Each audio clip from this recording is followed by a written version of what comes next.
Bien, écoutez, voilà, nous sommes tous réunis ici pour parler d'un sujet qui est un sujet qui nous tient à cœur, parce que c'est un sujet qui nous plonge dans nos racines, c'est un sujet qui nous plonge dans les émotions, hein, et qui est important d'évoquer aujourd'hui. Alors, le sujet, c'est la sommellerie du futur.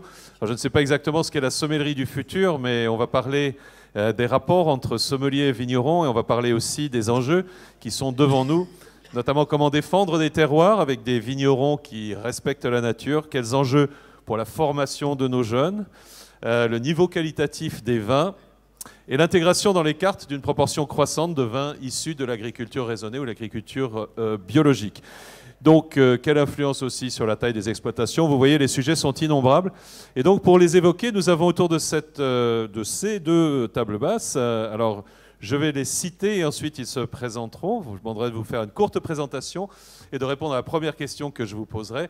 Donc Pascal Pauls, qui est donc chef sommelier de l'Oasis, meilleur ouvrier de France 2015, et qui a attrapé le virus, lui, à l'âge de 18 ans, au niveau de la virus de la sommellerie du vin. À côté de lui, monsieur Noël Bajor, qui est chef sommelier au Louis XV Alain Ducasse de l'Hôtel de Paris à Monaco. Il est chef sommelier depuis 1996. Il a fait ses armes à la Tour d'Argent, aux Fouquet's, aux Trois Marches, entre autres, excusez du peu. Ensuite, nous avons à côté de lui monsieur Peter Fischer, qui est arrivé à Jouques en 1985, et c'est une commune qui est située sur l'appellation des coteaux d'Aix-en-Provence. Et en découvrant ce petit coin de France et en vinifiant progressivement, cépage par cépage, eh bien, il a développé une agriculture biologique et une culture de ce vin avec, comme motto, la justesse des gestes en cave. À côté de M. Peter Fischer, nous avons Dominique Vacher, donc, qui lui également est producteur. Et au départ, il s'est orienté vers la recherche et le développement de solutions thérapeutiques pour destiner à soulager des patients, et il a réhabilité le Grand Français par le rachat d'un petit vignoble et la construction de chais attenant au château. Vous nous raconterez ça. À côté, nous avons donc monsieur Christophe Durdilly, qui a fait l'école hôtelière de Thonon et qui a dirigé des établissements en Angleterre et à Paris, ainsi qu'une épicerie fine à Lyon, voilà, où probablement vous vendiez du vin. Et il a passé en tant que sommelier plusieurs années à Marseille. Et au début des années 2000, eh bien, il s'est installé dans ses vignes varoises. Voilà. À côté, nous avons Madame Erika Perrineau. Et Madame Erika Perrineau s'occupe, alors d'une façon tout à fait personnelle mais intéressante, de s'occuper de ces vieilles vignes avec le travail manuel, la réhabilitation. Alors pas uniquement du travail manuel, mais du travail des jambes aussi, puisque vous foulez vos vignes au pied, comme ça se faisait autrefois, comme les foulons pouvaient le faire autrefois. Et à côté, je vais vous présenter monsieur Harris Blancardi, qui se présentera lui-même et que Mauro Calagreco a souhaité associer à cette table ronde, que nous accueillons d'ailleurs bien volontiers. Et d'ailleurs, nous allons commencer par vous. Nous allons faire un petit tour de présentation rapide. Et je voudrais que vous puissiez, après une présentation rapide de ce que vous faites et de finalement quelles sont les valeurs dans lesquelles vous croyez, que vous puissiez nous dire finalement qu'est-ce qui évoque le vin pour vous et la notion justement de bon vin. Voilà, je vous laisse la parole, monsieur Blancardi. Oui, bonjour. Mon histoire commence par hasard parce que je m'appelle Harris Blancardi. J'ai un petit domaine perché sur la colline de Bordighera, en face de la mer, avec une vue magnifique. Et mon histoire commence par hasard après une rencontre avec Nicolas Joly de la Coulée de Serran. Je ne savais pas du tout qui il était, ce qu'il représentait, mais après cette conférence, il m'a complètement changé. Je suis retourné à la maison et j'ai décidé de transformer le domaine familial, qui était un domaine assez grand pour la Ligurie, qui fait 7 hectares et qui faisait de la fleur coupée, donc un domaine qui était un désastre du point de vue écologique. Au lieu de faire de l'immobilier et de faire de villas dans un endroit qui est magnifique pour la vue, j'ai pensé d'en faire un petit domaine en biodynamie, où j'ai eu la chance d'avoir une vieille vigne qui était de mon grand-père. Et depuis, voilà, l'aventure a recommencé. Et aujourd'hui, je suis absolument très content et ravi de faire ce métier. En 3 mots, votre définition du vin? Alors pour moi, c'est difficile parce que vous allez peut-être rire de moi, mais ce n'était pas mon métier. Moi, j'étais un vétérinaire de chevaux allergique aux chevaux. Et aujourd'hui, je suis un producteur qui ne boit pas de vin. Donc, c'est-à-dire que je déguste mes vins, j'adore déguster, mais dans ma vie, je n'ai jamais bu du vin. Donc, mon approche était très simple. J'ai commencé à déguster d'une façon très simple, qui est j'aime ou j'aime pas. Et pour moi, le vin, c'est surtout de l'émotion. C'est pour ça qu'à mon avis, il n'y a pas d'expert qui puisse vous dire quel est le meilleur vin pour vous. C'est une émotion tout à fait personnelle et j'essaie toujours de dire aux gens de vivre le vin d'une façon très naturelle et émotionnelle, sans technicisme. Merci beaucoup. Erika Perino. Oui, bonjour, merci beaucoup. Bonjour. Moi, on peut dire que l'histoire est similaire à celle de Harris. Du moment que moi, j'ai fait des études complètement différentes de ce qui est le monde du vin et de l'énologie. J'ai étudié japonais, j'ai travaillé après presque 10 ans à Monaco. Mais au bout d'un moment, ma famille a toujours eu le domaine, a toujours eu les vignes. Et mon oncle, qui s'appelle Nino, qui travaille encore toujours avec moi, il a fait l'huile d'olive et le vin, le rossese, que c'est notre cépage typique local, depuis toute sa vie. Et moi, j'ai vu d'un côté que lui, il allait grandir. Et donc, le domaine était destiné à arriver à un terme. Et je ne voulais pas que ça pourrait se perdre tout ce que était la tradition de la famille et un produit qui est vraiment né au cœur du village où je suis née. Donc, je suis retournée arrière, je suis retournée au village et j'ai commencé à suivre lui dans tout ce qui est le travail dans la vigne et dans la cave. On n'est que nous deux. C'est une toute petite production, presque 2 hectares. Tout est manuel. C'est lui qui vinifie ou c'est vous? Et on vinifie tout ensemble. On fait les traitements, on fait du biologie non certifiée et on fait tout ensemble, soit dans la vigne que dans la cave. Et votre définition du vin? Pareil, bon, pas pareil à Harris parce que moi je vous bois. Le buvez, vous? Je le fais, je bois aussi. Mais j'aime bien quand un vin peut sortir ce qui est le terrain, peut sortir les caractéristiques du lieu où ils sont faits. Donc c'est pour ça qu'on préfère de pas trop le manipuler, d'essayer de le toucher le moins possible en sorte que puisse s'exprimer. On sait que de toute façon le raisin est en degré de sortir le terrain, de sortir les caractéristiques typiques d'un sol, d'un climat, d'une zone. Et c'est ce qu'on veut promouvoir. Proposer dans le vin. Alors, on a 2 vignerons, on a l'expression d'un goût et on a l'expression d'un terroir. Alors, on va poursuivre avec Christophe Durdilly. Alors, bonjour à tous. Donc, Christophe Durdilly, je suis vigneron aujourd'hui à Pugéville, en Provence. Les bons vins, les grands vins, en fait, je les ai rencontrés dans ma première vie professionnelle en belle restauration. Et il est certain qu'être initié et guidé au travers de ces belles exploitations, mon référentiel a été un peu spolié, mais élitiste. Donc quand j'ai récupéré les terres en 2005, un bon vin, un grand vin, c'est quoi finalement? C'est l'expression d'un lieu. Un lieu, c'est un sol, ça va être du végétal, et puis derrière ça, un homme qui va le travailler. Voilà, donc sur une simplicité, après on y arrive ou on n'y arrive pas. Comme on dit, il n'y a pas de petit millésime chez les grands vignerons et réciproquement. Voilà. Et votre définition du vin? La simplicité, le partage. Le partage, l'expression du goût, l'expression du terroir, l'expression du partage. Alors on va passer à Dominique Vacher. Bonjour. En ce qui me concerne, je rejoins un petit peu le même historique que mes collègues de gauche, à savoir qu'au départ, on n'était pas forcément ancré dans le domaine du vin, puisque moi je suis un développeur de médicaments, c'est mon métier. Mais il s'avère que je suis né au Château Grand Français et à un moment donné se pose la question de l'historique et de l'héritage de ce que l'on doit faire. Alors tout ça, ça a sauté une génération, mais les ancêtres étaient passés avant et sans doute il est resté probablement quelques récidives du vaccin antérieur. Ce qui fait que je me suis décidé de réhabiliter le château Alors, en fait, avec deux optiques. Premièrement, parce qu'un vin, c'est aussi une thérapeutique. N'oublions pas qu'au XIXe siècle et au début du XXe siècle, on utilisait encore certaines décoctions à base de vin. Et puis également, il y a surtout l'aspect émotionnel. Alors, à partir du moment où j'ai commencé à réhabiliter ce vignoble en achetant un terroir plus sympathique que le terroir initial du château, et puis en développant tout cela, je me suis aperçu que la lutte raisonnée n'était pas forcément le label de qualité que nous recherchions, parce que qu'est-ce que ça veut dire que la lutte raisonnée? Tout le monde veut éviter évidemment de faire des économies, ne serait-ce que sur l'agrochimie, mais en même temps, on s'aperçoit qu'il n'y a pas vraiment un cahier des charges qui soit très différenciant. Donc j'ai décidé, à partir de 1999, à passer immédiatement en culture biologique. Alors en agriculture biologique sur Bordeaux, c'est très compliqué car nous avons des conditions météorologiques qui sont extrêmement difficiles et donc par conséquent, ça nécessite des équipes qui soient très vigilantes. Il faut travailler aussi bien le dimanche que tous les jours de fête ou autre.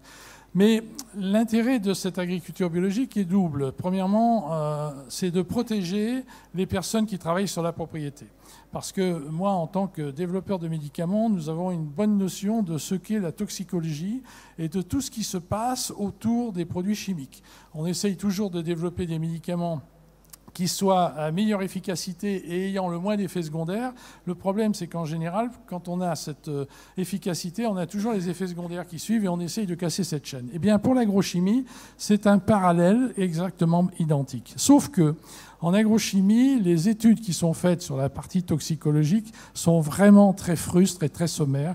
Et quand on sait qu'on a des gens qui sont exposés à longueur de journée sur ces produits-là avec des protections qui sont plus ou moins aléatoires, il y a de quoi se poser des questions. Alors moi, je ne pouvais pas accepter ça. Donc d'emblée déjà, je suis passé sur l'agriculture biologique pour cette raison-là. Et puis la deuxième raison, c'est quand même l'aspect culture. Car n'oublions pas qu'un végétal est quelque chose de vivant, que les feuilles ont des capteurs très importants. On sait que maintenant, scientifiquement, les végétaux communiquent entre eux de façon incroyable. Et donc, les assister de trop n'est pas une bonne solution. Et il faut donc trouver des systèmes qui soient les plus inoffensifs possibles. Sans également déstabiliser les contenus des terroirs, parce que là aussi, on travaille les sols, et les sols peuvent être justement intoxiqués par ces produits d'agrochimie. Donc voilà l'idée de Château Grand Foncé. Après, qu'est-ce que c'est qu'un vin? Comment je le définis? Bon, écoutez, déjà, on sait bien autour de cette table que nous avons toujours les caractéristiques d'un vin, c'est-à-dire le nez, le goût, etc. Donc autrement dit, tout ça, ce sont des sens qui ne peuvent se traduire que par de l'émotion. Alors on n'aime pas, ça c'est une question personnelle, mais l'objectif, c'est justement de savoir traduire une émotion. C'est compliqué parce qu'on n'a pas aussi toujours les bonnes conditions de dégustation, mais il faut aller rechercher la vérité du produit, la vérité de son terroir et la vérité des cépages. Merci, donc nous avons le goût, le terroir, le partage, l'émotion. Alors, qu'est-ce que nous allons qualifier avec Peter Fischer? Bonjour, moi je suis de formation œnologue et ingénieur agro. Je me suis installé en 1985 dans l'appellation Côte d'Aix-en-Provence, au nord de l'appellation. J'ai repris une exploitation qui avait à l'époque 12 hectares de vignes.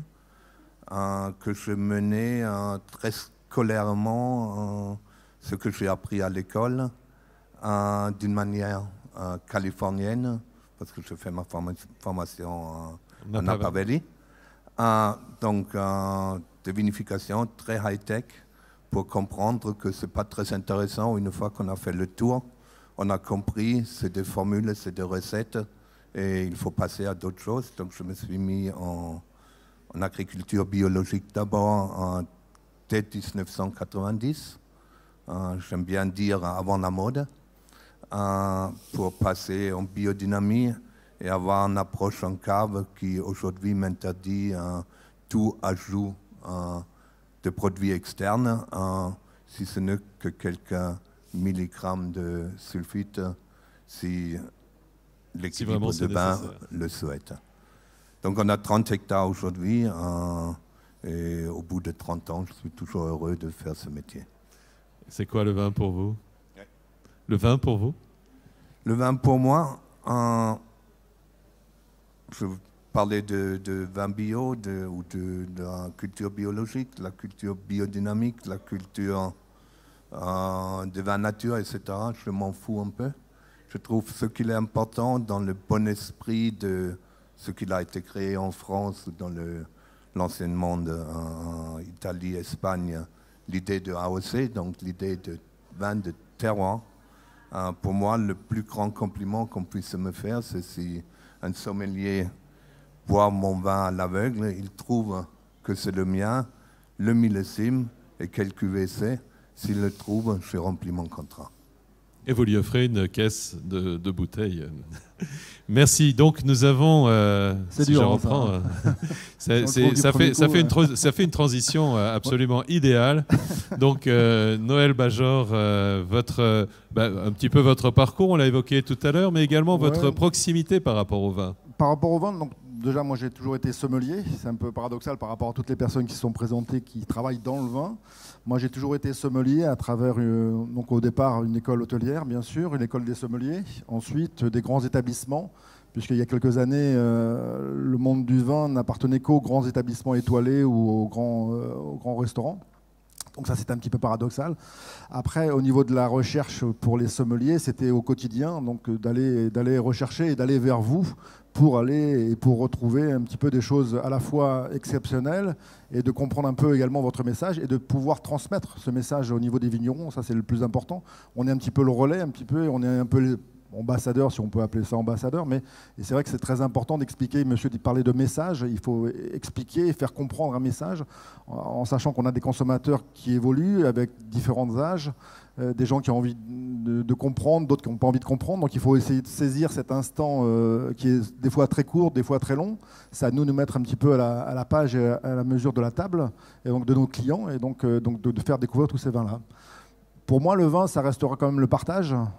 C'est vrai que le partage d'une émotion, le partage de beaucoup de choses. Donc le partage, ça veut dire beaucoup de choses à travers des amis, la famille, des clients, et de provoquer juste un sourire ou une émotion à travers les yeux, c'est déjà gagné, quoi. On n'ira pas jusqu'à retrouver le vin à l'aveugle, parce que ça, c'est des petits concours entre nous ou des petites choses comme ça. On aime bien coller l'un ou l'autre, mais c'est vrai que ça fait partie du jeu, quoi. Voilà. D'accord. Merci. Pascal Pauls. Bonjour. Moi, je suis de formation plutôt cuisinier au départ, et je le reste un peu dans l'âme. La cuisine m'a amené à la sommellerie très tôt, à 18 ans, mais c'était mon parcours initial et c'était vraiment mon souhait de jeune enfant. Donc du coup, aujourd'hui, je suis toujours un passionné autant de cuisine que de vin. Je pense que les deux sont presque indissociables. Voilà, j'ai un parcours classique de restaurant étoilé Michelin. Je suis très, très fidèle aux maisons où je travaille. Et puis après, j'ai une approche du vin qui est des fois... qui est aujourd'hui dans l'air du temps. Il y a 20 ans, ça l'était moins. J'ai toujours été très engagé auprès des vignerons. Je parcours le vignoble tout le temps. Voilà, je rentre de Bourgogne. Et dès que je peux, je suis avec des vignerons et à comprendre la naissance du vin. Ce qui m'intéresse, c'est l'origine, c'est le terroir, c'est ce qui se passe derrière. Et quand je vends du vin, je ne vends pas un vin, je raconte une histoire et je passe des messages. Et aujourd'hui, je pense qu'on est des passeurs d'émotions, d'informations, et que notre rôle en sommellerie, c'est vraiment d'amener à la clientèle toute une compréhension de ce que font les vignerons qui sont engagés. Et si on veut que cette dimension-là progresse et qu'elle perdure, on a un rôle à jouer. Voilà, donc je pense qu'on s'inscrit là-dedans. Merci. Peter Fischer, est-ce que vous voyez souvent des sommeliers qui viennent vous voir? Et qu'est-ce qu'ils vous disent quand ils viennent? On entre dans le vif du sujet, oui. Je suis très étonné combien petit est le nombre de restaurateurs et de sommeliers qui sont vraiment connaisseurs en vin. Je vois qu'ils sont très performants en cuisine, mais que très peu, leur connaissance autour du vin reste relativement superficielle.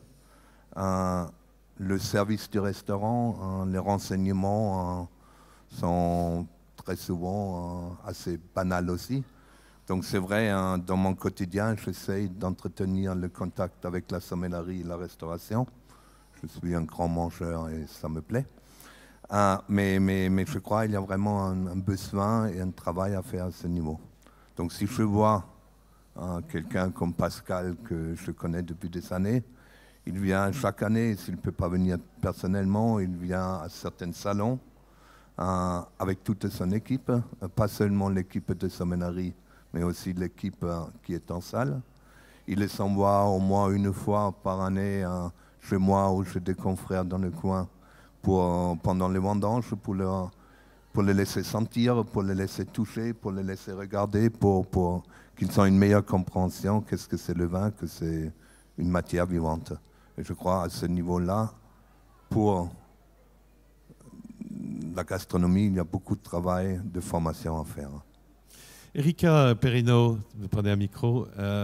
Est-ce que vous êtes de cet avis-là? Est-ce que des sommeliers viennent vous voir pour parler avec vous, pour partager votre histoire, pour partager votre connaissance du vin?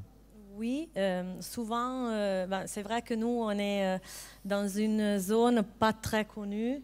Les caves sont très petites, donc des fois, les gens qui viennent sont surtout étonnés de voir comme dans des petites caves comme les nôtres, ça peut quand même se produire du vin, qu'après, en petit, ça peut aller partout dans le monde. Et la chose que pour nous, c'est plus importante, c'est de transmettre, comme aussi ils ont dit les autres producteurs, que c'est le message, c'est la façon de le faire. En plus que le produit final, que bien sûr c'est important, mais derrière il y a tout un travail, il y a toute une histoire que ça donne un plus à ce que c'est en fait le produit final. Donc, Haris Bacardi, quelle est votre façon de transmettre ce message? Comment vous faites quand on est un petit producteur, quand on est au nord de Bordighera? Comment est-ce qu'on fait pour transmettre finalement son message, sa passion, l'histoire de son vin? Comment vous faites? Moi, je suis une personne qui n'est pas commerciale du tout.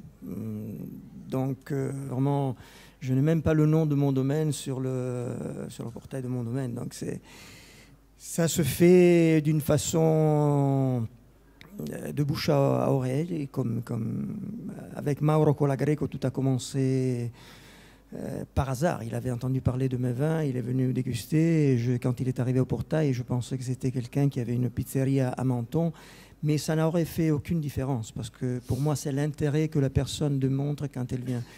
Il faut dire, pour me accrocher au discours qui a été fait avant, que dans mon domaine, je vois beaucoup de sommeliers qui viennent, mais qui sont des très jeunes sommeliers.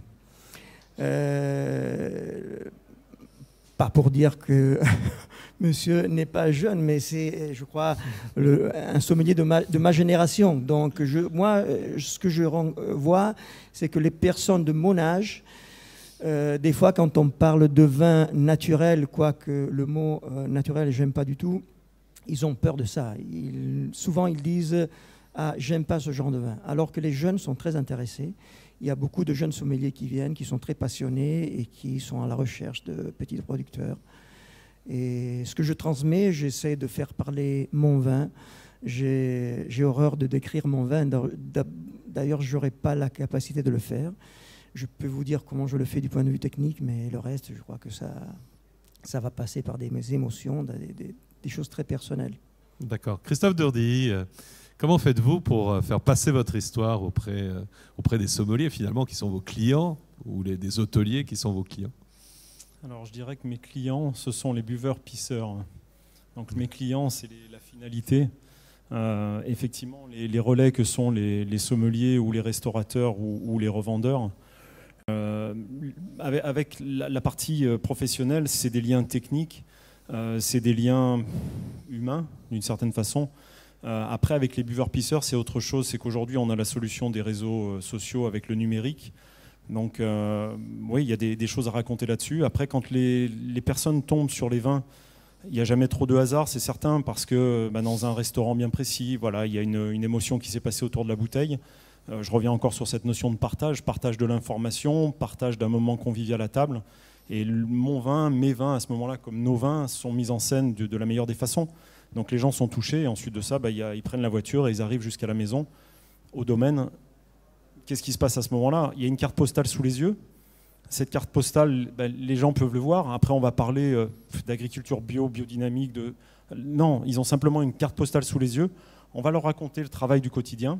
Et ce travail du quotidien, on ne peut pas le falsifier puisqu'ils l'ont sous les yeux. Ensuite de ça, ils vont rencontrer une personne. Et cette personne-là, le producteur, en l'occurrence moi, on essaye toujours de faire passer un petit côté émotionnel naturellement. Parce qu'on n'a jamais 2 fois la chance de faire une première bonne impression. Et que cette première bonne impression, elle est sur cette notion d'intention. Vous êtes venu jusqu'à moi parce qu'on est reclus dans nos campagnes. Peter ajoute qu'il faut se lever de bonne heure pour aller jusque chez lui, même si c'est pas très loin d'Aix-en-Provence. Mais ils nous ont donné cette curiosité et ce mouvement. Mérite. Ouais, et il faut savoir les recevoir. Donc on est quelques vignerons à bien recevoir, à prendre du temps. En ce qui me concerne, c'est sur rendez-vous parce que je veux savoir qui vient. Voilà, il y a des personnes que je vais peut-être recevoir, d'autres pas. Mais cette intention de bien recevoir et de transmettre cette histoire, parce que le message, finalement, chacun va interpréter, chacun va assimiler ce qu'il veut voir, ce qu'il veut entendre avec ses sens, avec ses émotions. Et ensuite de ça, que dire, encore hier après-midi, 2 personnes très, très intéressantes, parce que curieuses. Ah oui, tiens, la curiosité. Où est la curiosité aujourd'hui? Ça rejoint Peter avec trop peu de visites. Où est la curiosité aujourd'hui? La France est le premier pays producteur en termes de quantité. Des fois, c'est l'Italie, des fois, c'est nous. En termes de valeur, oui, c'est la France, c'est indéniable.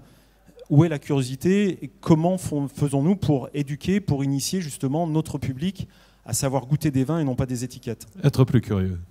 Dominique Vacher, vous êtes d'accord avec ce point de vue-là? Vous voulez de la curiosité pour votre domaine? Alors, j'allais Allez-y. Sinon, prenez celui-là. C'est bon. J'allais exactement rebondir sur ce terme de curiosité parce que c'est par là, en définitive, que l'on peut amener à découvrir quelque chose, des produits originaux, des produits de niche, par rapport aux produits d'étiquette. Car on voit bien aujourd'hui qu'il y a toujours ce marché des étiquettes qui ne sont pas forcément les meilleurs labels en termes de qualité, mais qui sont certainement plus vendeurs. Alors nous, je dois dire qu'on travaille d'une façon un peu différente parce que d'abord, moi je ne m'en occupe pas vraiment en direct, je suis désolé, j'aimerais bien le faire, mais j'ai toujours reproché aux ancêtres de ne pas avoir donné le don d'ubiquité. Et donc par conséquent, j'ai une personne qui est responsable de la propriété sur le plan relationnel, qui parcourt le monde et qui s'est créé par ce système-là un réseau de sommeliers, de cavistes. En ce moment, elle est au Japon et nous sommes présents sur pas mal de tables, notamment des tables étoilées. Et donc, ça crée cette ambiance et naturellement, ils sont invités sur la propriété, quand ils sont toujours les bienvenus. Ça permet de rencontrer le chef d'exploitation qui est un homme passionné parce que, en définitive, c'est comme un restaurant, c'est le chef qui fait la qualité du restaurant, et bien c'est cet homme qui fait la qualité du produit. Et en partir de là, on commence à faire auditer la propriété, se rendre compte de ce que nous faisons, les méthodes de viticulture, parce que d'abord, avant de commencer à faire un vin, il faut déjà avoir un bon fruit. Il faut savoir que nous, on a même des régimes particuliers, puisque j'ai même refusé à ce que l'on vendange certains millésimes, considérant qu'ils n'étaient pas dans les critères du château. Mais par contre, l'essentiel, c'est à partir d'avoir des bons fruits, de pouvoir après travailler la vinification. Mais la vinification, c'est 20% d'un travail en définitive, et 80% sur la vigne. Alors, nous avons des vinifications qui sont faites justement pour aller chercher aussi des innovations, notamment tout récemment avec des vinifications en jarre. D'accord. Noël Bajor, quand là on voit que chaque vigneron était pratiquement un livre, hein, il faut en feuilleter les pages. Comment est-ce que vous feuilletez les pages des livres des vignerons? Alors, je voudrais rebondir un petit peu sur ce qui a été dit juste auparavant. C'est vrai que, en fin de compte aussi, tous les sommeliers, il faut accorder au niveau des visites de chacun, il faut accorder du temps. Donc après, dans les établissements où on travaille, on passe déjà beaucoup de temps. Donc en général, quand on va voir tous ces domaines-là, c'est sur notre temps de repos, de choses comme ça. Donc il faut s'organiser. Quand on est reclus également sur la Provence-Côte d'Azur, quand on va aller en Bourgogne, et il faut prendre 2 jours ou 3 jours. Donc c'est également, en fin de compte, pour nous qui sommes des passionnés avant toute chose, comme toutes les personnes ici, il faut s'organiser et c'est vrai qu'il faut aller rechercher des choses comme ça. Donc c'est vrai qu'il y a beaucoup de jeunes, parce qu'il y a beaucoup, on travaille avec des équipes aussi, donc c'est pas un travail, c'est un travail dont on partage. Et quand on a une équipe qui travaille avec nous, eh ben on les envoie un petit peu à gauche ou à droite et c'est eux qui nous ramènent des informations. C'est vrai que, comme monsieur disait tout à l'heure, c'est de bouche à oreille, c'est vrai. Nos jeunes sommeliers parcourent la France aussi, on le parcourt avec eux. Et donc tout ça, c'est un réseau. On travaille avec aussi des associations, des choses comme cela. donc, qui nous font des retours au niveau d'informations, de nouveaux domaines, de nouvelles vinifications, des choses assez intéressantes. Donc, tout ça, c'est également le fait d'aller chercher et d'aller trouver, d'être à l'écoute des magazines, d'être à l'écoute de beaucoup de choses, d'être curieux. La curiosité fait partie essentielle de notre métier. Donc ça, c'est relativement très important pour nous. Et d'aller bien sûr au contact de chacun. Maintenant, il faut, je vous dis, du temps et il faut également de la simplicité également pour le présenter, parce que le produit, après, il faut qu'il soit bu. Ça, je suis d'accord avec monsieur. C'est bien beau de faire des pages et des pages et des pages, mais à un moment ou à un autre, la finalité d'un produit et du vin, c'est de le déboucher et de le boire, quoi. Parce que si c'est pour empiler des caisses ou des bouteilles ou des grandes cartes des vins, comme on a vu et comme on sait, c'est pas la peine, quoi. Donc, après, le savoir, comme je veux rebondir aussi sur ce que disait monsieur Fischer, c'est vrai qu'au niveau de la connaissance de beaucoup de jeunes, cette connaissance-là, c'est le transmettre aussi. Il faut transmettre. Donc il faut être patient, il faut écouter, il faut dialoguer, et il faut expliquer. Donc après, la passion, elle se découvre. Il y a des gens qui ne sont pas passionnés, d'autres qui le sont plus. Donc c'est pas évident. Quand on prend un peu de la bouteille, automatiquement, on s'aperçoit de beaucoup de choses. Donc on est peut-être plus distant ou plus cool, je ne sais pas. Mais c'est vrai que c'est important pour nous d'aller rechercher tout ça. Le sommelier qui prend de la bouteille, c'est quand même la moindre des choses. C'est la moindre des choses. Pascal Pauls, on parle de transmission, on parle de jeunes. Quel est votre rapport à la transmission? Comment est-ce que vous envisagez ces choses-là? Parce que vous êtes des hommes d'expérience, tout le monde autour de la table ici. Et l'expérience, c'est bien, à condition de la partager. Comment est-ce que vous faites? Ouais, je crois que ça se fait tout seul. J'ai plein d'enfants aujourd'hui, un peu partout sur la planète. Et je les considère presque comme mes enfants. On partage énormément au restaurant au quotidien. Il y a toujours un message, il y a beaucoup d'émotions. L'idée, c'est de construire des sommeliers. Tous les jeunes que j'ai reçus, ça fait 25 ans aujourd'hui, et tous les jeunes que j'ai eus avec moi en formation, j'accepte de sacrifier de ma vie personnelle pour passer du temps avec eux, que ce soit une après-midi, un jour de repos hebdomadaire du restaurant, on part dans le vignoble, que ce soit les soirées après le service où on reste à déguster un vin, à partager un moment, à faire une pétanque, à vivre des moments et créer du lien, parce que l'humain est super important. Et donc que ce soit l'humain du sommelier avec qui je travaille, des jeunes que je forme, ou que ce soit l'humain côté vigneron, voilà, moi je veux être une sorte de passerelle et je veux que tous ces jeunes-là comprennent cette importance, parce qu'aujourd'hui, si on a un gros souci, je crois qu'au niveau de la formation, enfin on parlait de la sommellerie de demain, je ne sais pas, au niveau de la formation, il faudrait qu'on arrive à avancer, à faire des formations beaucoup plus pointues, beaucoup plus percutantes. Alors les moyens ne sont pas là, l'État va nous dire je ne peux pas. Aujourd'hui, les sommeliers qui veulent se former, il faut qu'ils prennent leur voiture, leur temps. Et on voit qu'il y a très peu de profs d'école hôtelière qui forment des sommeliers qui viennent à notre rencontre, une fois par an pour visiter le stagiaire, et encore, ils vont rarement dans le vignoble, ils n'amènent pas leurs élèves dans le vignoble, et donc on fait de la théorie, ça ne me suffit pas. Moi j'aimerais que demain la sommellerie soit plus engagée, plus sur le terrain, et que les entreprises, puisqu'il expliquait le temps dont on manque, peut-être que les entreprises, ça se fait un peu à Paris, arrivent à dégager un peu de temps de travail pour être en contact sur le vignoble, sur le terrain. Je ne suis pas certain que toutes les entreprises soient prêtes à le faire. Hein. À Paris, on arrive à voir ça sur des grosses structures où effectivement, ils ont le lundi, puis ils font un aller-retour, ils sont vite dans le vignoble. Nous, on est excentrés, il faut du temps. Voilà. Moi, j'espère en tout cas qu'on va avancer dans ce sens-là. Donc, sommellerie, formation, dégager du temps pour les sommeliers pour qu'ils aillent voir les vignerons. Peter Fischer, si vous aviez un enjeu à décrire, un problème à résoudre au niveau de votre métier par rapport à la sommellerie, quel serait-il et quel serait votre souhait? Un problème à résoudre? Non, je crois, comme vous dites, non, il n'y a pas que des solutions. Mais on ne peut pas s'attendre que la profession va visiter des clients individuellement. Mais je crois, nous, comme vignerons, on est disposés de faire des formations ou donner de notre temps à certains moments à faire des formations en groupe. Nous, au domaine, on fait une fois par an pendant les vendanges. Pendant les vendanges, où on a quand même pas mal de travail à faire.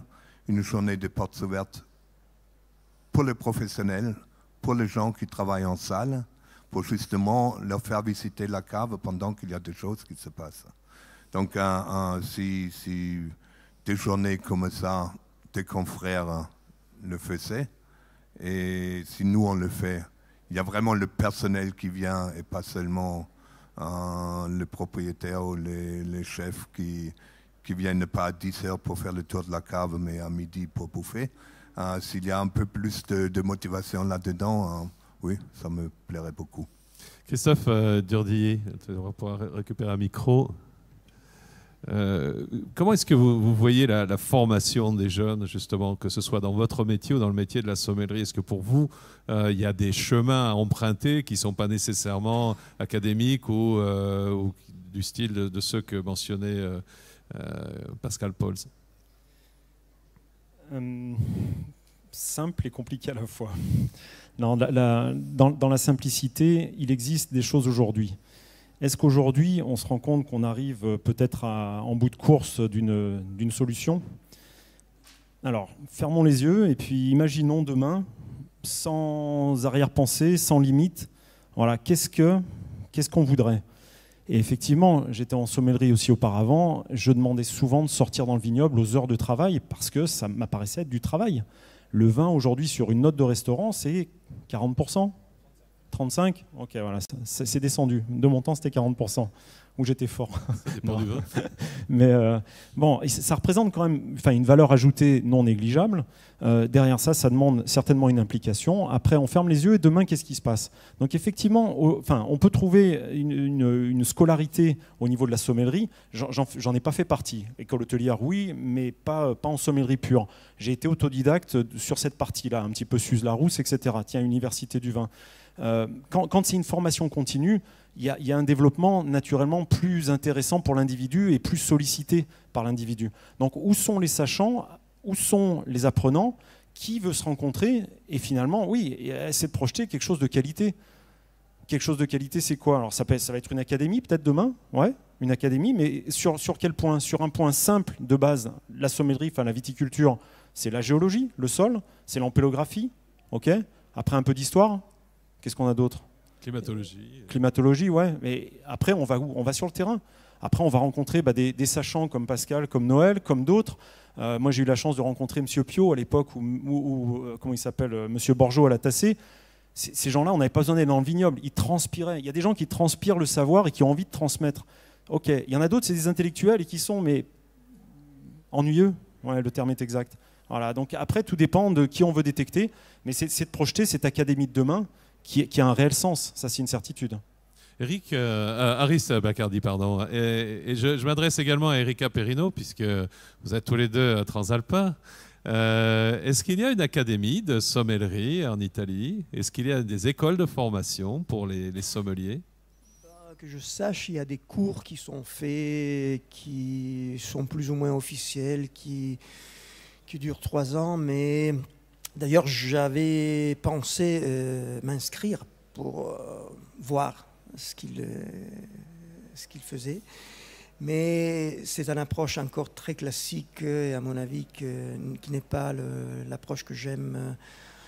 Moi, ce que je recherche, c'est toujours l'émotion personnelle, essayer de faire passer vraiment un côté émotionnel qui ne peut être fait derrière des mots qui sont très techniques. J'ai vu déguster des vignerons très forts d'une façon très simple, et c'est ça ce que j'aime.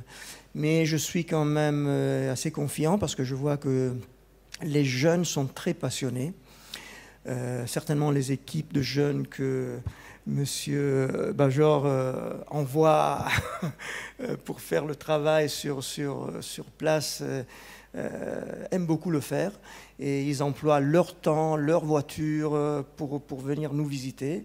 On passe des très beaux moments et moi je suis toujours ouvert. Moi aussi je reçois sur rendez-vous, mais je suis très ouvert aux jeunes qui viennent me visiter, qui sont très passionnés. Je crois que ça sera notre futur pour Erika Perino, est-ce que vous avez cette proximité par rapport aux jeunes qui viennent découvrir finalement votre exploitation? Est-ce que vous passez du temps pour leur expliquer un petit peu comment vous faites? Oui, bien sûr. Comme il disait, nous aussi on cherche d'avoir de donner le plus possible de temps aux gens qui viennent jusqu'à chez nous pour essayer de découvrir.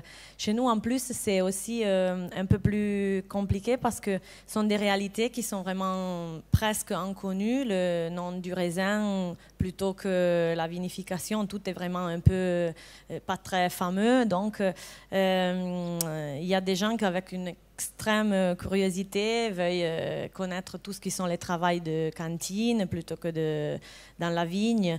Et il y en a de plus en plus qui viennent, qui ont l'intérêt de demander. Et après, ce sont aussi les gens qui ont, comme disait, le devoir de transmettre dans leur restaurant plutôt que dans des énothèques, qui doivent comprendre les gens avant de pouvoir expliquer et transmettre le message du vin.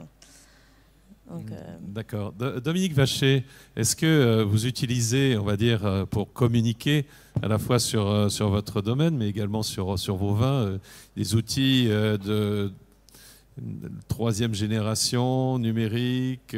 Quelle est la place pour vous des médias sociaux? Est-ce que ça a pris une place importante dans votre communication? Je pense qu'il faut d'abord être très humble là-dedans parce que les médias sociaux, c'est un vecteur d'information, mais c'est un vecteur d'information qu'il faut plutôt prendre dans le sens de l'enrichissement pour la propriété. Une propriété, c'est comme une palette de couleurs, en définitive, avec les limites des couleurs qui sont liées à la propriété. Et l'essentiel, c'est après de pouvoir produire des vins qui correspondent aussi aux attentes de consommateurs.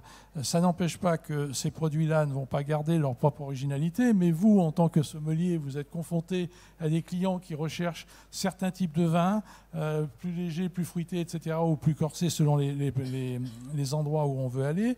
Et donc, par conséquent, les réseaux sociaux sont très intéressants parce que c'est une source d'information, je dirais, pour le vigneron essentiellement. Après, communiquer, oui, sur la propriété au travers de clés USB, etc., pour montrer ce que l'on fait, oui, bien sûr, c'est toujours quelque chose qui est intéressant, mais je pense qu'il faut être très humble dans la production du vin. Il faut se dire qu'est-ce qu'on recherche aujourd'hui, quelles sont les attentes des clients, et donc ces clients, ce sont aussi bien les restaurateurs, mais surtout c'est le client final. Est-ce qu'aujourd'hui il faut des vins plus légers, des vins plus naturels, etc. Voilà, ça c'est important et je crois que les réseaux sociaux sont de bons relais là-dessus. Eh bien, ça nous fait une transition idéale pour demander à Noël Bajor, depuis qu'il exerce, c'est-à-dire un certain nombre d'années. Non, je suis jeune, moi. Oui, ben justement, depuis très peu d'années, mais quand même. Comment est-ce que vous avez perçu l'évolution du consommateur? Quel est le consommateur d'aujourd'hui? Est-ce que c'est le consommateur d'il y a 20 ans? Et est-ce que, à contrario... Ça a énormément changé, puisque déjà l'information va très très vite à l'heure actuelle avec les réseaux sociaux. Donc à la limite, même le sommelier maintenant, il peut être même dépassé à travers des questions ou à travers des recherches. Je pense que Paul il est d'accord avec moi. Il y a même des gens qui vont même s'amuser avec le sommelier pour le coller. Donc vaut mieux de suite dire vous avez gagné. On n'est pas là pour être un concurrent, mais bien le contraire, essayer de vous faire découvrir quelque chose. Donc on est plus des orateurs maintenant et à raconter une histoire, à raconter quelque chose et à faire passer un message. Mais l'évolution, elle est flagrante. Les jeunes consommateurs, il y en a de moins en moins au niveau du vin, de l'alcool. Il y a beaucoup de gens qui consomment moins de vin. Monsieur parlait tout à fait le fait d'acheter du vin et de le boire et de le pisser, comme vous disiez très justement. Mais malheureusement, le midi, par exemple, il y a très peu de gens qui boivent du vin. Le soir, on fait attention. Il y a toute une question également d'éthique. Il y a beaucoup de choses qui rentrent en ligne de compte. Donc ça devient un réel problème. C'est vrai que ce sera à nous de faire consommer les gens sans les forcer, mais avec d'autres critères, en cassant des codes, en faisant découvrir des choses peut-être différemment au niveau du restaurant, je ne sais pas. Mais c'est vrai qu'il faut trouver des idées. Mais on n'est pas tellement aidé au niveau de l'État par rapport à cela aussi. Donc ça, c'est un gros problème. Donc en fait, le consommateur, lui, est beaucoup plus, je veux dire une banalité, consomme-acteur, mais consomme-acteur aussi pour certains dans l'idée de vous montrer qu'ils ont bien lu Wikipédia et que vous, peut-être pas suffisamment. Voilà, on n'est pas non plus, quand on est sommelier, on n'est pas des donneurs de leçons. Hein. Il faut rester humble, il faut écouter, il faut juste... voilà. Quand on va au restaurant, pour moi, on vient se faire plaisir, on vient partager avec une table d'amis ou des choses comme ça, donc il ne faut pas non plus trop prendre de place également, il faut juste être là au bon moment, c'est comme le sel et le poivre, il faut être parcimonieux. Donc après, c'est un petit peu plus compliqué. Mais au niveau du consommateur, c'est également une question de budget, parce que c'est quand même un budget au niveau du vin. Et c'est vrai que quand on voit certains prix au niveau du restaurant ou des choses comme ça, c'est des prix quand même qui s'enflamment un petit peu rapidement. Donc il faut faire attention. Pascal Pauls, comment vous voyez l'évolution de la consommation de vin, notamment dans un étoilé comme celui de Noël, comme l'Oasis? Comment est-ce que vous pouvez anticiper ce que ça va devenir dans 5 ans, dans 6 ans? L'évolution de la consommation, elle change. Les gens boivent un tout petit peu moins pour boire un peu mieux, mais pas beaucoup moins. Moi, je me suis rendu compte que, en fait, ce qui fait qu'ils boivent moins, c'est le prix. Donc le jour où la restauration aura compris qu'il faut arrêter de multiplier par 10 des vins qu'on achète à peu importe le prix, voilà, ça c'est les cost control, c'est tout la gestion. Aujourd'hui, c'est les comptables qui dirigent le prix du vin au restaurant et c'est pas le sommelier. Ça me rend fou. Moi, j'ai une grande liberté depuis toujours et j'ai toujours adapté le prix du vin sur la table en fonction de ce qui est dans la bouteille.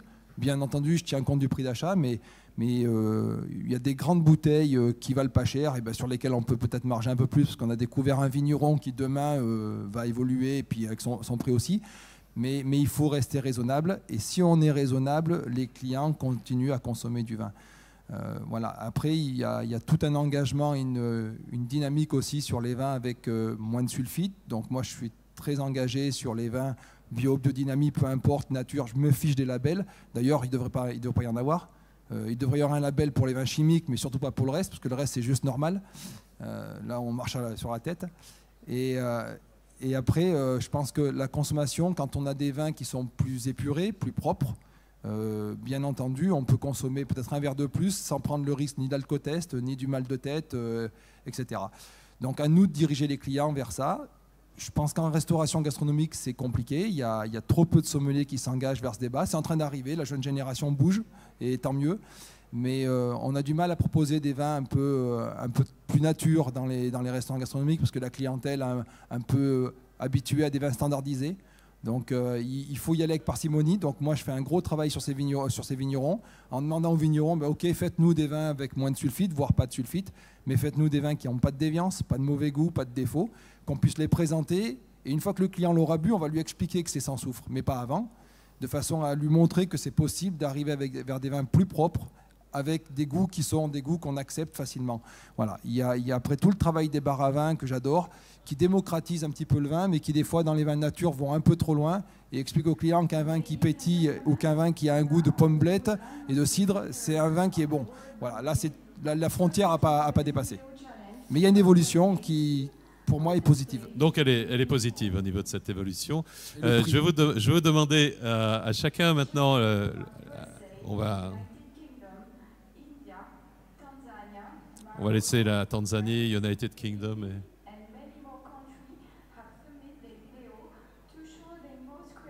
Bien. Eh bien, on va y aller pour le mot de la fin. Donc, Aris Blancardi, je vais demander à chacun un petit mot de conclusion sur un souhait que vous auriez par rapport à votre profession si vous aviez un magic stick, baguette magique. Un souhait, et on va faire un tour de table dans ce sens-là. Moi, de ma part, je suis très content de ce que je suis en train de faire et de voir l'approche que les sommeliers très importants et très professionnels ont vis-à-vis de nous, petits producteurs. Je suis tout à fait d'accord qu'il ne faudrait pas présenter les vins par des labels. Je suis tout à fait d'accord que les vins doivent être bons avant tout. Et après tout, ça doit être le vin qui parle. Moi, je n'ai appris à faire le vin que de cette façon. Et je me pose la question, pourquoi je devrais dépenser plus d'argent et faire des choses plus compliquées pour obtenir des choses qui peut-être ne me donneraient pas d'émotion. Et le fait de ne pas savoir quel vin je ferai chaque millésime, pour moi, c'est une chose magnifique. Grande joie. Une grosse joie. Mon cœur bat à chaque vendange, donc c'est magnifique pour moi. C'est un très beau mot. Erika Perino, quel est votre souhait? Oui, en effet, moi je suis dans ce monde depuis seulement 5 ans. Donc mon souhait, c'est d'essayer d'arriver à porter avant la tradition de ce qui a été toujours dans ma famille, le domaine. Essayer pas de faire mieux, mais de faire certainement quelque chose de différent, que ça va être sûrement dans le futur. Et comme il a dit aussi Aris, c'est très important, c'est de maintenir la différence que chaque vendange, chaque année, ça emporte dans les vignes et donc forcément aussi dans le vin. Donc c'est très intéressant aussi de voir chaque année comment ça s'évolue, comment ça change. Pour nous aussi, c'est une surprise une fois qu'on arrive après la vendange à goûter le vin au tout début, de voir qu'est-ce que toute l'année de travail nous a emporté. Donc seulement ça, et que beaucoup plus de gens, petit à petit, ça peut s'apercevoir que même les petites réalités peuvent donner des grandes choses, des résultats. Oui. Christophe Durdy. Ça va rejoindre Erika dans le sens naturellement de conserver le patrimoine et le goût, voilà, le juste goût. Donc ça, c'est aussi un débat qu'on a au sein du Collège culinaire de France, de pouvoir garder cette notion-là de hors norme, sans parler d'extraordinaire, mais de hors norme, qui malheureusement est galvaudée. Mais après, sur la projection, ce serait peut-être, qu'il y ait plus de révélation, entre guillemets, de talent, parce que dans les campagnes, il y en a beaucoup. Que la sommellerie de demain soit plus révélatrice de cela, dans le sens de curiosité, et qui finalement apporterait aussi cette mise en scène dont la viticulture a complètement besoin. Après, il y a aussi cette notion qui me revient de formation et qui m'est chère, parce que sans formation, sans transmission, c'est pas simple, mais non, la vie est belle dans les campagnes. Il y a des très beaux produits. Après, c'est de pouvoir recevoir tout le monde et de pouvoir transmettre notre intention de bien faire et de toucher les bons publics. Merci. Dominique Vacher. Je ne voudrais pas redire ce qu'ont dit mes collègues parce que je partage entièrement ce qui a été dit. On voit bien que le vin est un domaine de partage et je confirme. Cela dit, je crois qu'il faut beaucoup d'humilité, beaucoup d'écoute et puis savoir que c'est un travail qui est un travail très difficile. C'est par conséquent une volonté d'essayer de donner satisfaction aux consommateurs, en sachant qu'il faut aussi toujours réhabiliter cette image du vin qui est parfois décriée, et c'est bien regrettable, parce que quand on va vers un produit naturel, quand on travaille de façon naturelle, entre guillemets, en agriculture biologique, en ce qui nous concerne tous autour de la table, je crois que c'est une voie d'avenir, c'est une voie à connaître, parce qu'à un moment donné, les vins bio étaient considérés comme des vins pas bons. Et il est vrai qu'il y avait des prototypes qui n'étaient pas les meilleurs, mais aujourd'hui, tout ça est du passé. Et j'espère qu'à l'avenir, au contraire, ce label bio deviendra porteur, aussi bien pour les acheteurs que naturellement pour les consommateurs. Merci. Peter Fischer.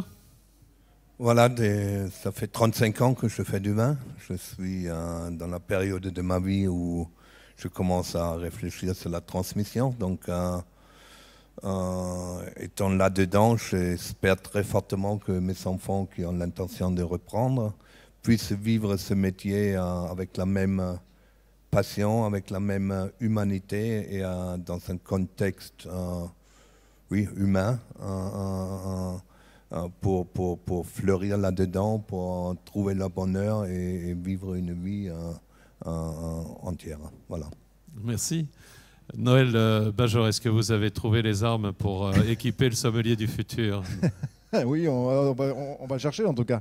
Mais c'est vrai qu'il y a une part d'humain automatiquement dans les métiers que l'on fait. Et c'est vrai que le transmettre, le fait de respecter l'un et l'autre, de respecter la nature, de respecter beaucoup de choses, donc c'est primordial. Et ça, de ce côté-là, pour nous, de transmettre au niveau du vin, c'est primordial, quoi. Donc c'est vrai qu'il y a encore un peu de travail, mais c'est bien. Travail de transmission. Exactement. Pascal Pauls, le mot de la fin pour vous? Moi, je pense qu'en fait, il faut qu'on donne le pouvoir aux vignerons paysans, et j'appuie sur paysans. Et moi, les gros domaines, les multinationales, les groupes qui formatent les vins, les œnologues qui font des formatés, tout ça, je pense que c'est en train de passer. Donc demain, c'est les vignerons qui vont prendre en charge leurs produits sur des petits territoires, redonner de la biodiversité au paysage, remettre des haies, donner de la vie comme ce qu'on a connu moi quand j'étais gamin. Ça me manque beaucoup. Voilà. Et pour ce qui est de la restauration, Ben, je pense qu'il faut qu'on éduque le client. Ça, c'est notre grand métier en tant que sommelier, parce qu'on est en proximité d'eux. Il ne faut pas tricher, il ne faut pas mentir. Si on est sincère, ça fonctionne. Et puis, il faut arrêter de vouloir répondre toujours à la demande du client. J'entends ça avec les cuisines tout à l'heure. Il faut faire ce que le client souhaite, pas que. Je pense qu'il faut les éduquer et c'est à nous d'amener des produits, de décider qu'aujourd'hui on arrête de faire du coca parce qu'on n'a pas envie de faire du coca, on a le droit de proposer un produit alternatif, de faire une bière bio, locale, artisanale. Aujourd'hui il y en a plein et donc les marques on les jette à la poubelle. Et là ça rentre dans le même sens que le vin. On donnera aux clients une envie d'aller vers ce genre de produit. Voilà. Il y a de la demande aujourd'hui, hein. On voit plein de clients d'Europe du Nord, une grande demande sur les vins. Alors le problème c'est que ça s'arrête sur les vins qui sont labellisés. Voilà, moi, je veux aller au-delà du label. Merci beaucoup, madame, messieurs. Je vous remercie pour cette table ronde et pour votre contribution. Merci de les applaudir.